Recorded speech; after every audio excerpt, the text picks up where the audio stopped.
Mister maths YouTube channel நண்பர்கள் அனைவருக்கும் வணக்கம். இன்றைக்கி வந்து பார்த்திங்க அப்படின்னா, நேற்று பார்த்தோம் இல்லைங்களா, இடைக்கால இந்தியாவில் அரசும் சமூகமும் அந்த லெசனுடைய ரிமைனிங் பார்ட் தான் இன்றைக்கி கம்ப்ளீட் பண்ண போகிறோம். சரிங்களா? நேற்று வந்து பார்த்திங்கன்னா, இடைக்கால அரசுனாவே நான் வந்துட்டு முகல்ஸ் வந்துட்டு இஸ்லாமியர்கள் எப்போ வந்து ஸ்டார்ட் பண்ணாங்க, அதாவது டெல்லி சுல்தானியம்லேருந்து வந்து பார்த்திங்கன்னா நம்மளுடைய ஐரோப்பியர்கள், அதாவது ஆங்கிலேயர்கள் ஆட்சி வரையிலுமே வந்து பார்த்திங்கன்னா இடைக்கால இந்தியா அப்படின்னு தான் சொல்லுவாங்க. ஃபஸ்ட்டு நம்ம வந்துட்டு டெல்லி சுல்தான்ஸ், அப்புறம் சோழர்கள் அதெல்லாம் பார்த்தாச்சு. இன்றைக்கி வந்து பார்த்திங்க அப்படின்னா விஜயநகர பேரரசு தென்னிந்தியாவில், அதாவது சோழர்களுக்கு பின்னாடி வந்துட்டு விஜயநகர பேரரசு தென்னிந்தியாவில் எப்படிலாம் ஆட்சி செஞ்சாங்க அப்படின்னு தான் பார்க்க போகிறோம். ஃபஸ்ட்டு வந்து பார்த்திங்க அப்படின்னா பாண்டியர்கள் வந்து பார்த்திங்கன்னா ஜடாவர்மன் சுந்தர பாண்டியன் தான் வந்து பார்த்திங்கன்னா பிற்கால பாண்டியர்களில் மிகவும் முக்கியமான அரசு. சரிங்களா? ஜடாவர்மன் சுந்தர பாண்டியன். அடுத்தது ஹொய்சாளர்கள் வந்து எந்த பகுதியை ஆட்சி செஞ்சுட்டு இருந்தாங்க அப்படின்னா கர்நாடக பகுதி. காகத்தியர்கள் வந்துட்டு வாராங்கல், தேவகிரி வந்துட்டு யாதவர்கள் வந்து ஆட்சி செஞ்சுட்டு இருந்தாங்க நம்ம தென்னிந்தியாவில். ஓகேங்களா?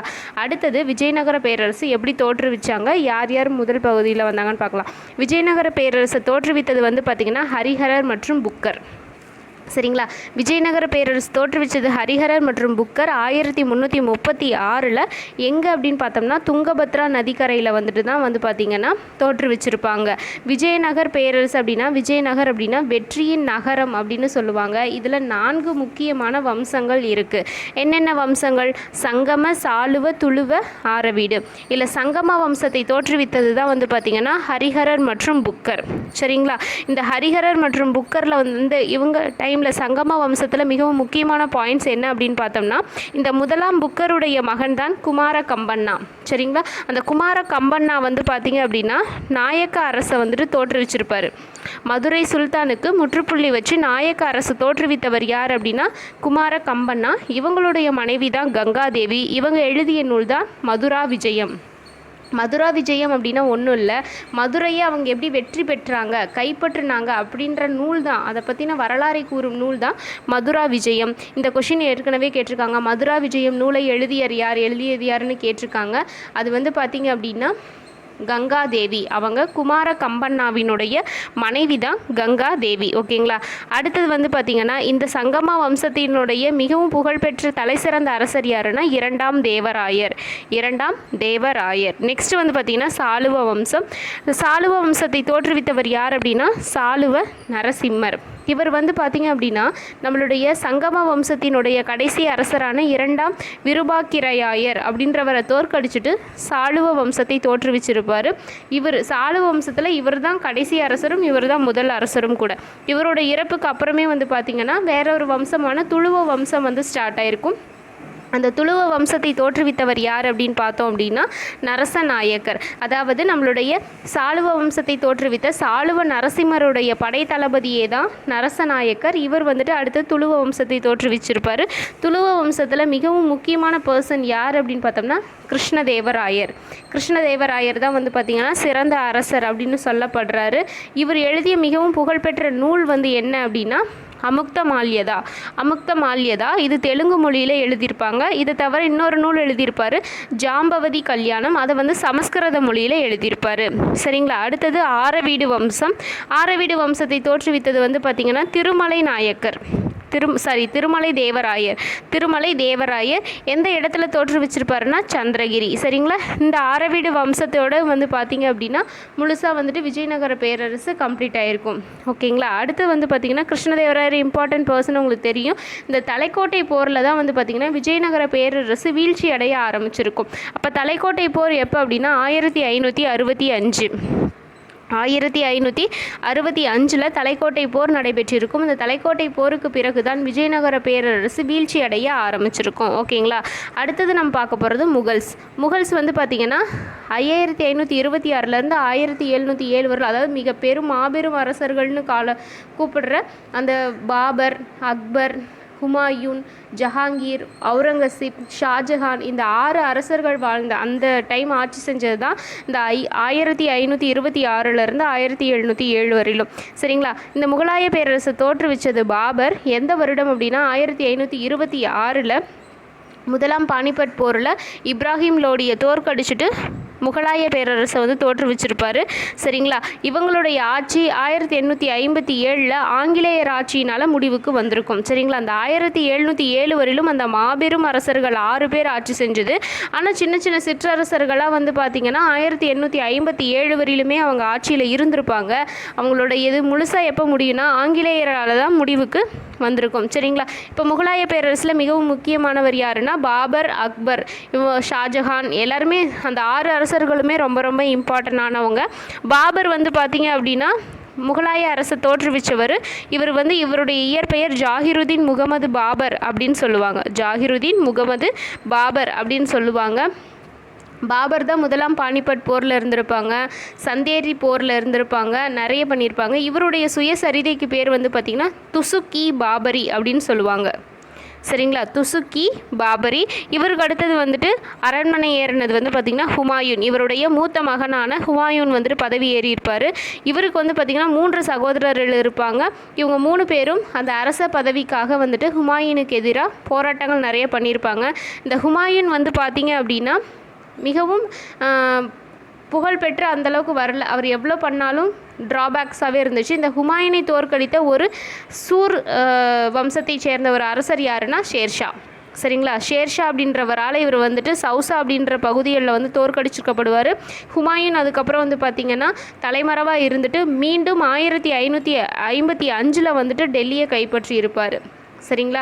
ஃபஸ்ட்டு 1540 ஷெர்ஷாவோட அந்த கன்னோசி சவுசா போர்லலாம் தோற்கடிச்சிட்டு தலைமறைவாயிடுவார். திருப்பி எப்போ ரிட்டன் வந்து கைப்பற்றுவார்னா 1555 கைப்பற்றுவார்.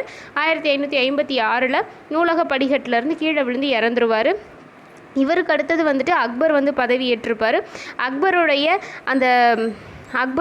அக்பருடைய பாதுகாவலராக இருந்தது யார் அப்படின்னா பைரம் கான். ஏன்னா அவர் அரசவை ஏறும்போது அவருக்கு 14 வயது தான் இருந்திருக்கும். அதனால் ஒரு பாதுகாவலராக இருக்க பைரம் கான் தான் வந்து பார்த்திங்கன்னா அரசர் வந்துட்டு நிலையில் இருந்து வந்துட்டு மற்ற எல்லா விஷயமும் செஞ்சிட்ருப்பார். பட் அது வந்துட்டு அக்பருக்கு சில விஷயங்களில் பிடிக்காமல் போயிருக்கும். இப்போ அக்பரோட பீரியடில் தான் நமக்கு 2ஆம் பானிபட் போர் வரும். அதாவது பைரம் கான்ட்ட இருந்து வந்துட்டு ஹெமு தளபதி வந்து பார்த்திங்கன்னா 1556 டெல்லி இல்லைனா ஆக்ராவை வந்து கைப்பற்றி இருப்பார். அதை திருப்பி டெல்லியை வந்துட்டு முகலாயர் கையிலே கொண்டு வரதுக்கு வந்தது தான் வந்துட்டு 2ஆம் பானிபட் போர். இந்த 2ஆம் பானிபட் போர் வந்து பைரம் கானுக்கும் ஹெமு தளபதிக்கும் இடையில் நடைபெறும். இதில் பைரம் கான் வெற்றி பெற்று டெல்லியை வந்து மீண்டும் முகலாய அரசர் வந்து கைப்பற்றி இருப்பாங்க. சரிங்களா? அடுத்தது மிகவும் முக்கியமானது வந்து பார்த்திங்க அப்படின்னா இவங்க அக்பரினுடைய கொள்கைகள் வந்து ரொம்ப முக்கியமானதாக இருக்கும். அக்பர் வந்து பார்த்திங்கன்னா தீன் இலாஹி, ஓகேங்களா, தீன் இலாஹி அப்படின்னு சொல்லுவாங்க. இல்லைனா வந்துட்டு அந்த ஒரு பதேபூர் சிக்ரி அப்படின்ற பகுதியில் வந்து பார்த்திங்கன்னா ஒரு மாடத்தை வந்து கட்டியிருப்பாங்க. அதாவது இங்கே அனைத்து மத அறிஞர்களும் கூடும் இடமாக அந்த பதேபூர் சிக்ரி வந்துட்டு இருக்கும். சரிங்களா? அடுத்தது இவருடைய அக்பருடைய அறிஞர்களும் வந்துட்டு ரொம்ப இம்பார்ட்டன்ட் ஆனவங்க. இவங்க காலத்தில் இருந்த நூலாசிரியர்கள் வந்து பார்த்திங்கன்னா அபுல் பாசல், அபுல் பெய்ஷி, அப்துல் ரஹீம். இவருடைய திறமையான அதிகாரிகள் யார் அப்படின்னா ராஜா தோடர்மால். இவர் தான் வந்து பார்த்திங்கன்னா நிதி அமைச்சராக இருப்பார். சரிங்களா? நிதி அமைச்சராக இருக்கிறது வந்து பார்த்திங்கன்னா ராஜா தோடர்மால். இவருடைய அவையில் இருந்த கதை ஆசிரியர் பீர்பால். இது வந்துட்டு அக்பருடையது. அடுத்தது வந்து பார்த்திங்க அப்படின்னா ஜஹாங்கீர், ஷாஜஹான், அவுரங்கசீப் எல்லாருமே வந்து பார்த்திங்கன்னா அவங்கவுங்களுக்கு தகுந்த நிர்வாக சீர்திருத்தங்களாக செஞ்சிட்ருப்பாங்க. ஓகேங்களா? அடுத்தது வந்து பார்த்திங்க அப்படின்னா ஐரோப்பியர் வருகையிலே தெரியும். ஃபஸ்ட்டு நம்ம இந்தியாவிற்கு வந்த இந்தியாவிற்கு வந்த ஐரோப்பியர் யார் அப்படின்னு பார்த்திங்கன்னா போர்ச்சுகீசியர்கள் தான். யார் அப்படின்னு பார்த்தோம்னா வாஸ்கோட காமா. 1498 வாஸ்கோட காமா வந்துட்டு நம்மளுடைய இந்தியாவிற்கு வந்திருப்பார். எங்கே வந்துட்டு இறங்கியிருப்பார் அப்படின்னு பார்த்தோம் அப்படின்னா கேரளாவில் கள்ளிக்கோட்டை அப்படின்ற பகுதியில் வந்து இறங்கியிருப்பார். அங்கே அவரை வரவேற்ற அரசர் யாருன்னா சாமரின். சரிங்களா? சாமரின் அப்படின்ற அரசர் தான் நம்மளுடைய வாஸ்கோட காமாவை வந்துட்டு வரவேற்றிருப்பாங்க. இவங்களுடைய ஃபஸ்ட்டு வந்துட்டு வணிக மையம் எங்கே ஸ்டார்ட் பண்ணாங்க அப்படின்னா கண்ணனூர் அப்படின்ற பிளேஸில் வந்து ஸ்டார்ட் பண்ணியிருப்பாங்க. இதை தவிர கள்ளிக்கோட்டை, கொச்சின் எல்லா இடத்துலையுமே வந்து பார்த்திங்கன்னா அவங்க தன்னுடைய வர்த்தக மையத்தை அமைச்சிட்டு அவங்க வந்துட்டு பார்த்திங்கன்னா தங்களுடைய கேபிட்டலாக எதை வச்சுருப்பாங்க அப்படின்னா கொச்சின். சரிங்களா? கேபிட்டல் தலைநகராக வந்துட்டு கொச்சினை வந்து வச்சுருப்பாங்க. இந்த கொச்சினோட கேபிட்டலை வந்துட்டு கோவாவுக்கு மாற்றினது யார் அப்படின்னு பார்த்தோம்னா நினோடி குன்ஹா. சரியா? நினோடி குன்ஹா. அடுத்தது டச்சுக்காரர்கள் வந்துட்டு 1622 வந்துட்டு வந்திருப்பாங்க நம்ம இந்தியாவுக்கு. ஓகேங்களா? இங்கே டச்சுக்காரர்கள் வந்து பார்த்திங்கன்னா அவங்களுடைய முதல் வணிக மையமாக எதை ஆரம்பிச்சிருப்பாங்கன்னா மசூலிப்பட்டினம். அதுக்கப்புறம் அவங்களுடைய தலைநகரம் பழவேற்காடாக இருக்கும். மீண்டும் வந்து நாகப்பட்டினத்திற்கு மாற்றுவாங்க. இந்த டச்சுக்காரர்களில் மிகவும் முக்கியமான ஒன்று என்ன, ரொம்ப ஃபேமஸான ஒன்று எதுனா அம்பாயினா படுகொலை. அதை அவங்க செஞ்சதுனால வந்து பார்த்திங்கன்னா 10 ஆங்கிலேய வியாபாரிகள் 9 ஜப்பானியர்கள் வந்துட்டு இறந்துருப்பாங்க. ஓகேவா, அதனால தான் வந்துட்டு இந்த அம்பாயினா படுகொலை மிக பெரியதாக பேசப்பட்டு வரும். அடுத்தது வந்து பார்த்திங்கன்னா ஆங்கிலேயர்கள். நம்மளை இவ்வளோ வருஷமாக ஆண்டுட்டு இருந்த ஆங்கிலேயர்கள் வந்து பார்த்திங்க அப்படின்னா எப்போ வந்திருப்பாங்க அப்படின்னா 1600 ஆங்கில கிழக்கிந்திய கம்பெனி ஸ்டார்ட் பண்ணியிருப்பாங்க. பட் ஃபஸ்ட்டு இங்கே எப்போ வருவாங்கன்னா 1608 தான் வருவாங்க. ஜஹாங்கீர் அரசவையில் தான் வில்லியம் ஹாக்கிங்ஸ் அப்படின்றவர் வந்து பெர்மிஷன் கேட்பார். ஆனால் ஃபஸ்ட் டைம் வந்து கேட்கும் போது ஜஹாங்கீர் வந்து மறுத்துருவார். அதுக்கப்புறமா வந்து பார்த்திங்க அப்படின்னா சூரத்தில் வணிக மையம் அமைக்க வந்துட்டு அவங்களுக்கு மறுக்கப்பட்டிருக்கும். அதுக்கப்புறம் மீண்டும் வந்து பார்த்திங்கன்னா 1613 தாமஸ் பெஸ்ட் அப்படின்றவர் வந்துட்டு கேட்பார். அப்போ தான் சூரத்தில் வந்துட்டு வணிக மையம் அமைக்க வந்துட்டு ஜஹாங்கீர் பெர்மிஷன் கொடுப்பாரு. சரிங்களா, இவங்க அது மட்டும் இல்லாமல் ஆக்ரா, அகமதாபாத், ப்ரோச் அப்படின்ற பகுதி எல்லாத்துலேயுமே வந்து பார்த்திங்கன்னா வணிக மையங்கள் ஸ்டார்ட் பண்ணியிருப்பாங்க. 1611 மசூலிப்பட்டினத்தில் வந்து பார்த்திங்கன்னா ஃபஸ்ட்டு வணிக மையம் ஸ்டார்ட் பண்ணியிருந்திருப்பாங்க. அதுக்கடுத்தது ஃப்ரான்சிஸ் டே அப்படின்றவர் வந்து பார்த்திங்கன்னா நம்மளுடைய சென்னை மாகாணம் இருக்குது இல்லைங்களா, அதை மெட்ராஸை வந்து குத்தகைக்கு எடுத்திருப்பார். அங்கே புனித சார்ஜ் கோட்டையை வந்து கட்டுவாங்க. அடுத்து வந்து பம்பாயை வந்துட்டு 2ஆம் சார்லஸ் அவர்கிட்ட இருந்து குத்தகைக்கு வாங்குவாங்க. கல்கட்டாவில் வந்து பார்த்திங்க அப்படின்னா அவங்க அந்த வரி வாங்கின உரிமை பெற்றவுடன் அப்படியே அதையும் வந்துட்டு அவங்க ஆக்குபை பண்ணுவாங்க. அப்போது முக்கியமான நகரங்களான சென்னை, பம்பாய், கல்கட்டா 3மே ஆங்கிலேயர்களுக்கு கீழே வந்ததுனால அவங்க ஈஸியாக நம்ம இந்தியா ஃபுல்லாக வந்துட்டு ஆக்குபை பண்ணியிருப்பாங்க. சரிங்களா, அடுத்தது வந்து பார்த்திங்க அப்படின்னா ஃப்ரெஞ்சுக்காரர்கள் வந்து பார்த்திங்க அப்படின்னா அவங்களுடைய முக்கியமான பகுதியாக பாண்டிச்சேரி தான் இருக்கும். சரிங்களா, இவங்க 1664 வந்து இந்தியாவுக்கு வந்திருப்பாங்க. இவங்களுடைய ஃபஸ்ட்டு வந்துட்டு வணிக மையம் எங்கே ஸ்டார்ட் பண்ணியிருப்பாங்கன்னா சூரத் தான். 2வது வணிக மையம் மசூலிப்பட்டினத்தில் ஸ்டார்ட் பண்ணியிருப்பாங்க. இவங்க இங்கே செயின்ட் லூயிஸ் கோட்டை வந்து கட்டியிருப்பாங்க. ஓகேங்களா, பாண்டிச்சேரியில் செயின்ட் லூயிஸ் கோட்டை. இது டேனியர்கள்னால் தரங்கம்பாடி தான் அவங்களுடைய முக்கியமான பகுதியாக இருந்திருக்கும். ஏன்னா டேனியர்கள் வந்து 1616 வந்துட்டு வந்திருப்பாங்க. தரங்கம்பாடியில் வந்துட்டு முக்கியமான வணிக மையம் ஸ்டார்ட் பண்ணியிருப்பாங்க. அது மட்டும் இல்லாமல் செராம்பூர் அப்படின்ற வங்காளத்துலேயும் வந்துட்டு பார்த்திங்கன்னா ஒரு வணிக மையம், அதுதான் தலைமையிடமாகவும் இருக்கும். அதுக்கப்புறம் 1875 எல்லாமே ஆங்கிலேயர்கள்கிட்ட கொடுத்துட்டு இவங்க கிளம்பிடுவாங்க. மொத்தமாக அந்த வர்த்தகம் ஃபுல்லாக வந்து பார்த்திங்கன்னா ஐரோப்பியர்கள் வருகை, மொத்தமாக 5 ஐரோப்பியர்கள் நம்மளை ஆட்சி செஞ்சுருப்பாங்க. போர்ச்சுகீசியர்கள், டேனியர்கள், டச்சுக்காரர்கள், ஃப்ரெஞ்சுக்காரர்கள் அண்டு ஆங்கிலேயர்கள். இவங்க எல்லாமே வந்து பார்த்திங்க அப்படின்னா நம்மளோட இந்தியாவில் வந்துட்டு இருந்து நம்மளை ஆட்சி செஞ்சுட்டு போனவங்க தான். ஓகேங்களா, அடுத்தது பாரசீக வரலாற்று அறிஞர்கள் யார் யார் அப்படின்னு பார்த்தோம்னா இபன் பதூதா, அல்பருனி, பெரிஷ்டா இவங்கெல்லாம் வந்து பார்த்திங்கன்னா முக்கியமான வரலாற்று அறிஞர்கள். நம்ம பழங்காலத்தில் எடுத்துக்கிட்டோம்னா யுவாங் சுவாங் அவங்களும் வந்துட்டு முக்கியமானது. டெல்லி சுல்தானில் வந்து பார்த்திங்க அப்படின்னா அமர் குஷ்ரு அவர் எல்லாருமே வந்து பார்த்திங்கன்னா பாரசீக அறிஞர்கள் தான். அவங்க எழுதிய நூட்கள் மூலியமாக தான் இதெல்லாம் நம்ம வரலாற்றை நம்ம தெரிஞ்சிக்க முடிஞ்சுது. சரிங்களா, மதம் லெவலில் எடுத்துக்கிட்டோம் அப்படின்னா நம்ம ஏற்கனவே ப்ரீவியஸ் கிளாஸில் பார்த்த மாதிரி ஆதிசங்கரர், ராமானுஜர், கிறித்துவ மதம் எல்லாம் பரவுனுச்சு. முஸ்லீம், இஸ்லாமிய மதம், சீக்கிய மதம் எல்லா மதங்களும் வந்துட்டு பரவுனுச்சு. இப்போ சீக்கிய மதத்தை வந்து தோற்றுவித்தவர் குருநானக். கிறித்துவ மதம் வந்து மோஸ்ட்லி எங்கே இருக்கும் அப்படின்னா மீன்பிடி சமூகம் வந்துட்டு மாற்றிருப்பாங்க. யார் வந்துட்டு இதை அதிகமாக மாற்றம் பண்ணியிருப்பாருன்னா ஃப்ரான்சிஸ் சேவியர் அப்படின்றவங்க. இதே ராமானுஜர் வந்து பார்த்திங்கன்னா வைணவ சமயத்தை சார்ந்தவர். வைணவ சமயத்தை வந்துட்டு அதிகமாக வந்துட்டு ப்ராக்டிஸ் பண்ணியிருப்பார். ஸ்ரீரங்கம் தான் வந்துட்டு அவருக்கு முக்கியமான பகுதியாக இருந்திருக்கும். ஆதிசங்கரரும் அதே மாதிரி தான். அவங்களாம் வந்து பார்த்திங்கன்னா ஒவ்வொரு இது சொல்லியிருப்பாங்க, கோட்பாடுகள் வந்து சொல்லியிருந்திருப்பாங்க. ஆதிசங்கரர் சொன்னது வந்து பார்த்திங்கன்னா அத்வைதம், ராமானுஜர் சொன்னது வந்து பார்த்திங்க அப்படின்னா விசிஷ்டாத்வைதம், அது மாதிரி சொல்லியிருப்பாங்க. அடுத்தது வந்து பார்த்திங்க அப்படின்னா மதங்கள் வந்துட்டு அதிகமாக பரவிட்டு இருந்துச்சு. நூட்கள் எடுத்துக்கிட்டோம் அப்படின்னா கம்பர் இயற்றிய கம்பராமாயணம், சேக்கிலார் எழுதியது பெரிய புராணம். இந்த கம்பர் எழுதிய ராமாயணத்தை அவர் எங்கே வந்துட்டு அந்த வெளிவிட்டிருப்பாங்க அப்படின்னு சொல்லுவாங்களே, அது வந்து ஸ்ரீரங்கம் கோயிலில் வந்துட்டு பண்ணியிருப்பார். சேக்கிலாருடைய பெரிய புராணம் வந்துட்டு சிதம்பரம் கோவிலில் வந்துட்டு வெளிவிட்டிருப்பாங்க. இதே கலிங்கத்து பரணி எழுதினது வந்து பார்த்திங்கன்னா ஜெயங்கொண்டார். இது வந்து பார்த்திங்க அப்படின்னா கலிங்க நாட்டு வெற்றியை பாராட்டி வந்து எழுதப்படுறது தான் வந்துட்டு கலிங்கத்து பரணி.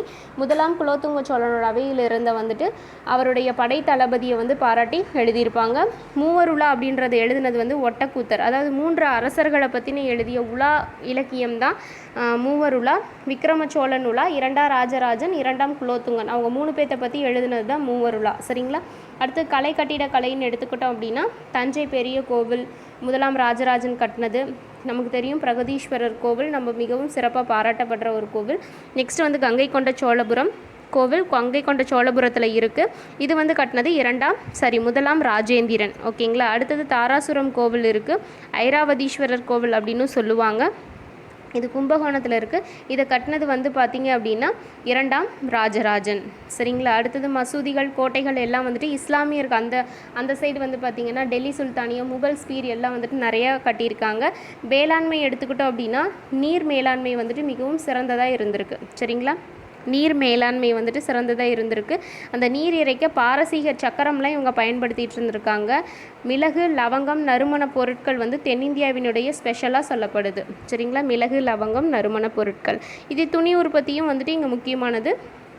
பருத்தி நெய்யப்பட்டிருக்கும். சாயம் பயன்படுத்தியிருக்காங்க. சாயம் பயன்படுத்தி தான் அவுரி செடி, அதாவது சாயப்பயிர், இதை யூஸ் பண்ணி தான் கலரிங் வந்து பண்ணியிருக்காங்க. சிவப்பு வண்ணமுக்கு வந்து சாய் அப்படின்ற வேரை வந்து யூஸ் பண்ணியிருந்திருக்காங்க. சரிங்களா?